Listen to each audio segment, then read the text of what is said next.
Assalamualaikum warahmatullahi wabarakatuh.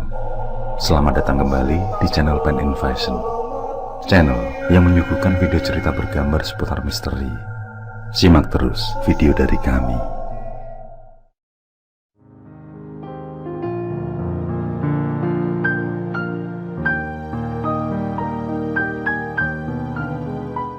Tahun 2015 akhir, Atul yang berusia 27 tahun merupakan bungsu dari dua bersaudara. Kakaknya laki-laki beda usia 3 tahun dengannya. Saat ini, ia sedang tinggal dan bekerja di Taiwan sebagai TKW. Kisah cinta Atul tidak pernah berjalan mulus. Setiap hubungan yang dijalaninya selalu kandas di tengah jalan. Yang ada hanya menyisakan luka yang dalam baginya. Kisah asmara menyakitkan itu membuatnya menutup pintu hati. Sampai-sampai dia berpikiran tidak ingin menikah selamanya. Yang terpenting adalah mencari uang untuk kebutuhan hidupnya sendiri. Kurang dari 6 bulan dari kontrak kerja di Taiwan akan berakhir. Atul sudah mencari cara agar bisa kerja di negara lain setelah kontrak kerja itu nantinya habis.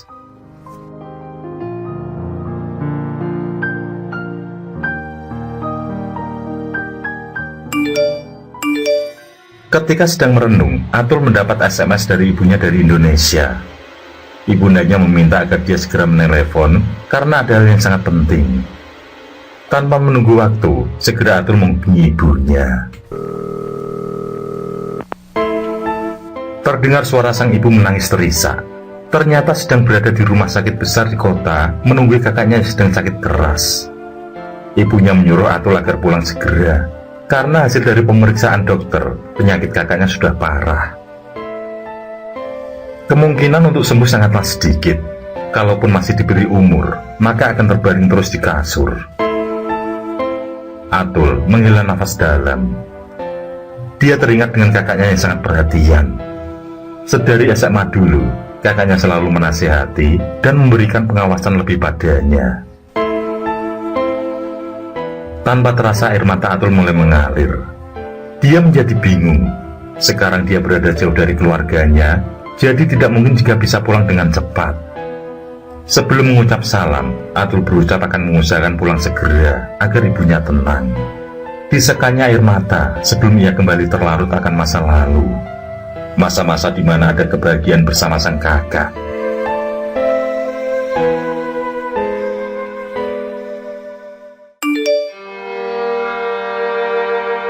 Lamunan itu menjadi duka saat ibundanya kembali mengirim pesan singkat jika kakaknya telah berpulang. Kali ini, Atul menangis terisak. Kakaknya yang dirasa sehat karena sering bermain sepak bola bersama kawan-kawannya di kampung, mendadak sakit dan meninggal dunia. Sungguh kenyataan yang sangat pahit.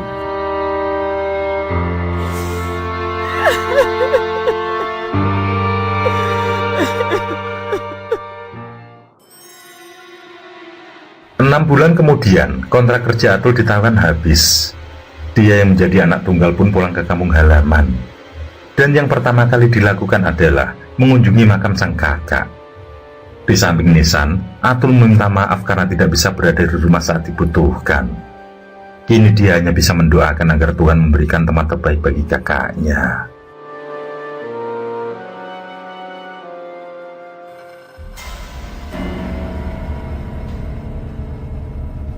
Sebulan di rumah, pertanyaan yang sama selalu muncul dari kerabat maupun para tetangganya.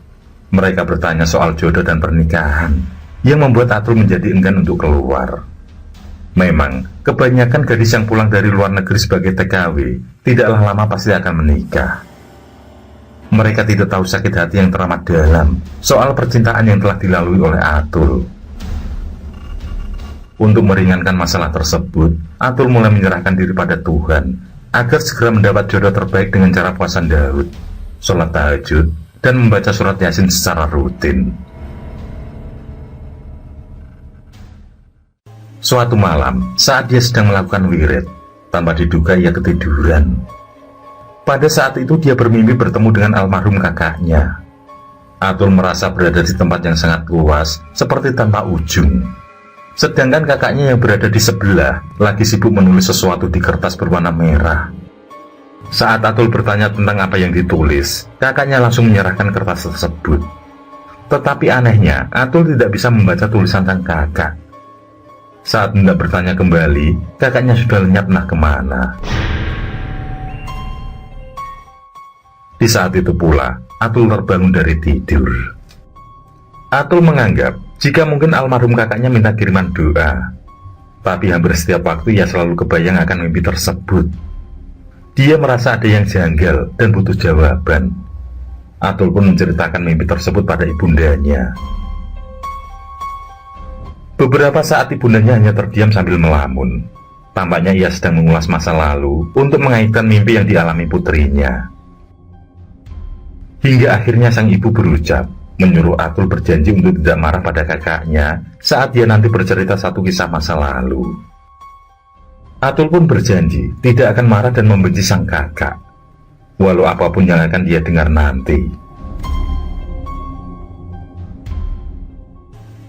Ibundanya kemudian mengulas masa lalu, tepatnya saat masih mengontrak dulu.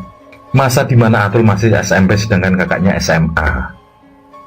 Sang ibu ingat betul, kala itu Muklas, kakak Atul baru pulang dari rumah Pak Hari, yakni guru olahraga sekaligus dikenal sebagai orang yang mumpuni dalam hal klinik. Muklas berujar pada ibunya, kalau dia sengaja ke rumah Pak Hari untuk memasang pagar badan buat Atul. Tujuannya adalah supaya tidak ada cowok yang mendekati adiknya itu. Paling tidak sampai lulus SMA nanti, agar fokus belajar. Jika sudah lulus SMA kelak, barulah pagarnya dilepas. Seketika itu, Atul yang sama sekali tidak menyadari tingkah kakaknya di masa lalu pun menjadi gemetaran. Dia takut jika pagar gaib di badannya tidak bisa kebuka. Hal pertama yang dilakukan adalah mencari tahu keberadaan Pak Hari.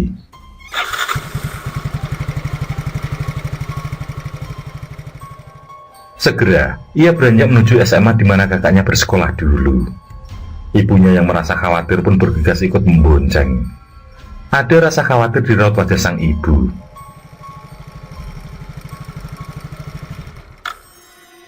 Setiba di sekolah, informasi yang didapatkan tidaklah sempurna. Setelah pensiun, ada yang bilang Pak Hari pindah ikut orang tuanya, ada yang bilang pindah keluar provinsi mengurus lahan sawit, ada juga yang bilang jika Pak Hari minggir karena banyak hutang. Atas hal itu, pencarian pun berlanjut ke rumah lama Pak Hari. Atul berharap segera menemukan guru tersebut, sehingga permasalahan yang dihadapi paling tidak ada titik penyelesaian.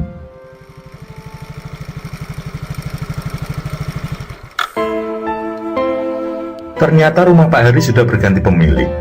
Penghuni baru tersebut juga tidak tahu kemana Pak Hari pindah. Kali ini, Atul mendapat nomor ponsel yang masih disimpan pemilik rumah itu. Tanpa menunggu pulang, Atul yang tidak sabar langsung menghubungi.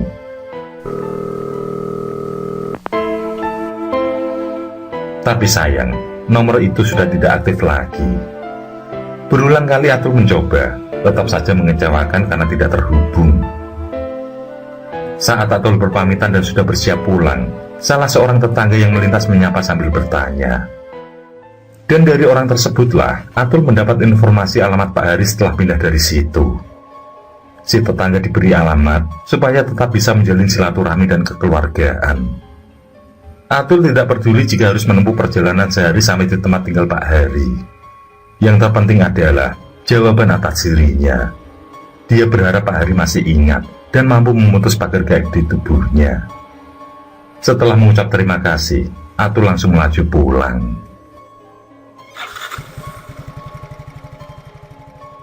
Di tengah perjalanan, ibundanya mengajak Atul ke rumah Mbah Tejo, salah satu orang pintar di sana. Menurut ibundanya, kalau mungkin ada yang bisa melakukan, maka tidaklah perlu jauh-jauh menemui Pak Hari. Sebenarnya Atul merasa enggan. Tapi setelah dipikir-pikir, saran ibunya ini sangatlah masuk akal. Bisa saja orang pintar lain mampu melenyapkan pagar gaib itu. Dia semakin yakin saat ibundanya menceritakan tentang kehebatan Mbah Tejo. Orang sepuh yang memang sudah tidak diragukan lagi tamunya. Dia pun menurut dan melajukan motor sesuai arahan sang ibu.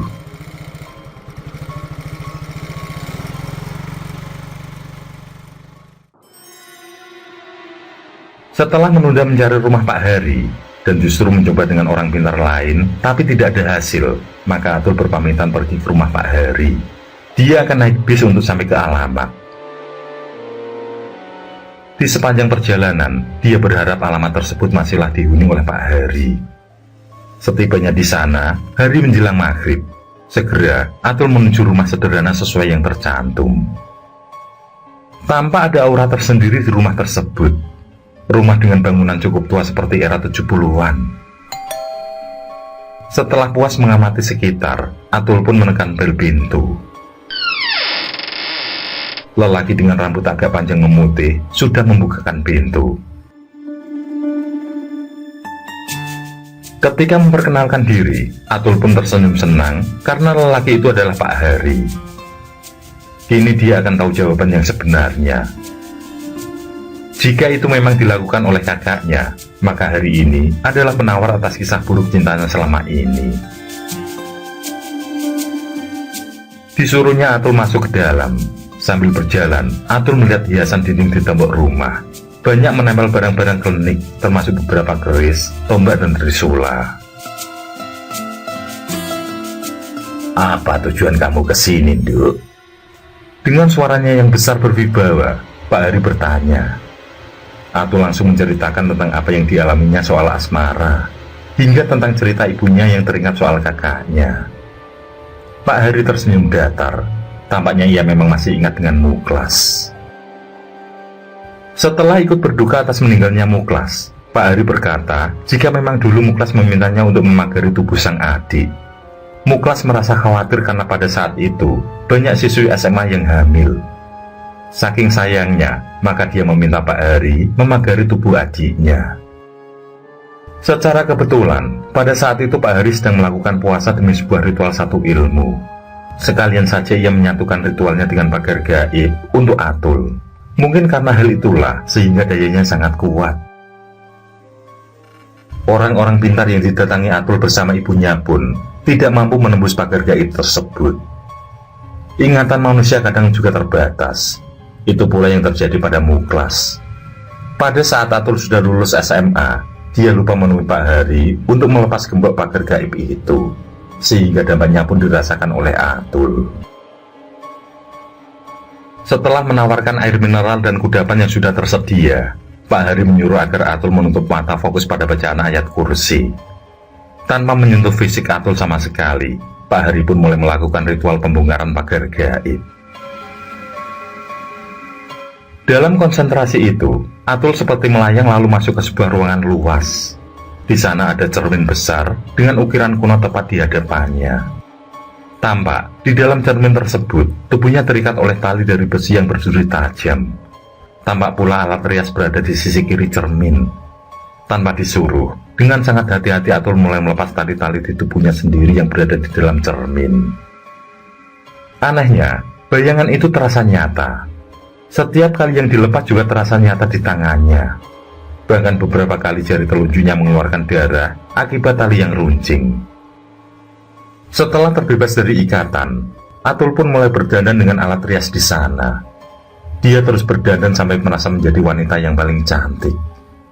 Setelah selesai, Atul menuruti perintah Pak Hari yang menyuruhnya membuka mata.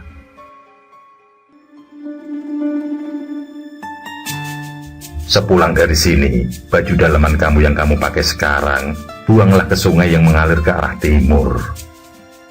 Itulah pesan terakhir Pak Hari tentang ritual tersebut. Selainnya, adalah disuruh agar ada acara doa pas hari weton Atul. Selebihnya, dia mengulas masa lalu tentang Muklas, murid di SMA sekaligus teman ngobrol tentang ilmu klinik. Muklas menyukai hal-hal yang berbau gaib, sehingga sering berkunjung ke rumah Pak Hari. Atul merasa bersyukur, karena setelah tindakan Pak Hari, dia merasa lebih baik perasaannya. Tidak ingin mengejar uang ke luar negeri lagi, tapi lebih fokus pada jodoh.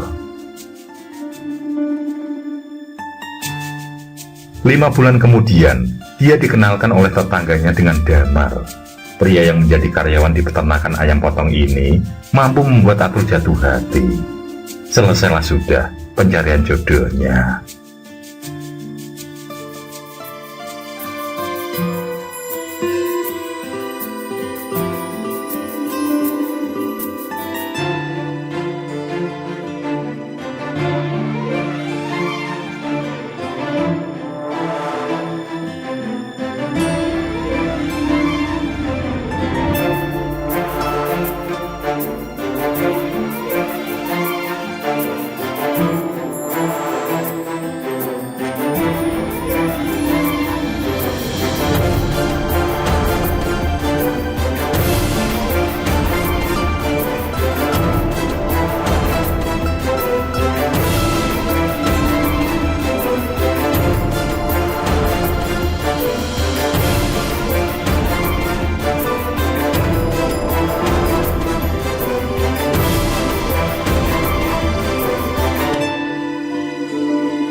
Oke, terima kasih. Semoga kawan-kawan terhibur, dan untuk ke depan, semoga channel ini bisa lebih baik lagi. Akhirul kalam, wassalamualaikum warahmatullahi wabarakatuh. Susah